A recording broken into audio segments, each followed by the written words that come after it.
anyone who's ever lived with or been around a cranky toddler knows the wisdom of this next piece of our tradition.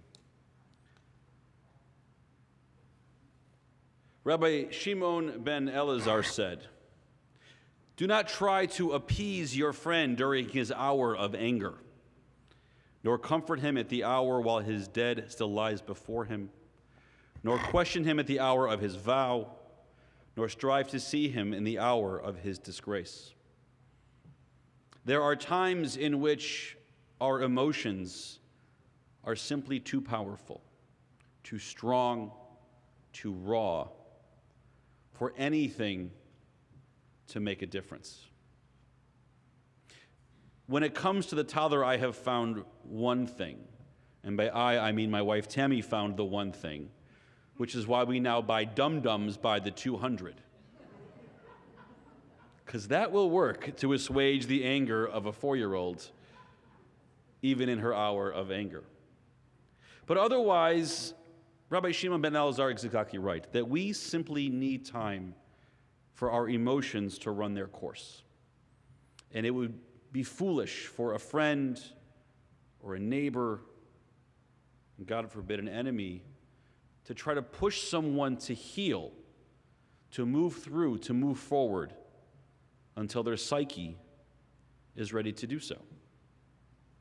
And in our Torah portion this week, the combined portion of Matot Maseh, we have an episode of this that, depending how you look at it, is either the exception that proves the rule or the tribes being quite cunning. Because as they are about to enter into the land, two tribes say, yeah, you know what? This land over here to the east of the Jordan, it's got nice flat plains, it's got good grass, and we are a cattle-raising folk. And so we would prefer to stay over here. And so they go to Moses and say, hey, Mo, what do you think? You all can go into the land that God has promised us for several generations. No, we don't need it. We're good over here. And Moses says, are you kidding me? You, the descendants of those same people who, when sent in as spies, said, oh no, it's too scary over there. We don't want the land that God gave us, and caused the entire people of Israel to wander the desert for 40 years. You people now want to ask me another favor of not going into the land? With a gulp, they seem to react. And that is where they have to decide. Should they follow the wisdom of Rabbi Shimon ben Elazar, to which they are not privy, because it's a couple thousand years beforehand? But should they somehow divine what Rabbi Shimon would have said, and say, oh yeah, Moses, you're right, we'll go with you, that's okay? But they don't. Instead, what they do is they strike a grand bargain. They say, listen, we understand that we, by going into the land to take possession of it, the thing that will behoove us the best is if we are all together, a single united nation with a single united kingdom that can defend itself from all external threats. And by going across the river, we are cutting ourselves off, and anyone who's played Risk knows divide and conquer is the way to go. Or start in Australia and go up from that side, but that's a whole other strategy. But dividing and conquering and leaving yourself susceptible to divide and conquer is what Moses was trying to avoid. So instead they say, what about this?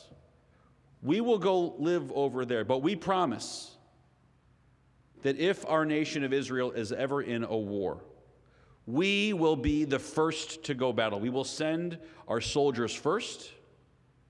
They will be on the front lines. They will be chalutzim, pioneers, or as sometimes called in the biblical text, shock troops, to go in.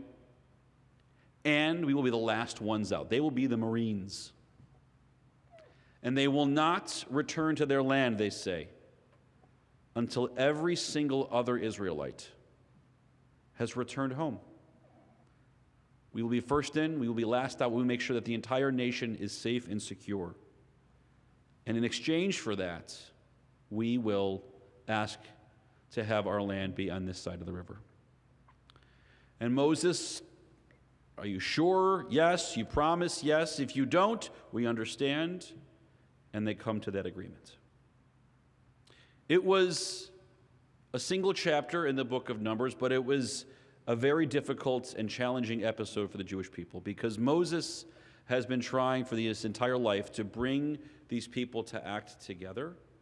And the people and the tribes and their families don't always agree on what they want because, frankly, they don't always want the same thing.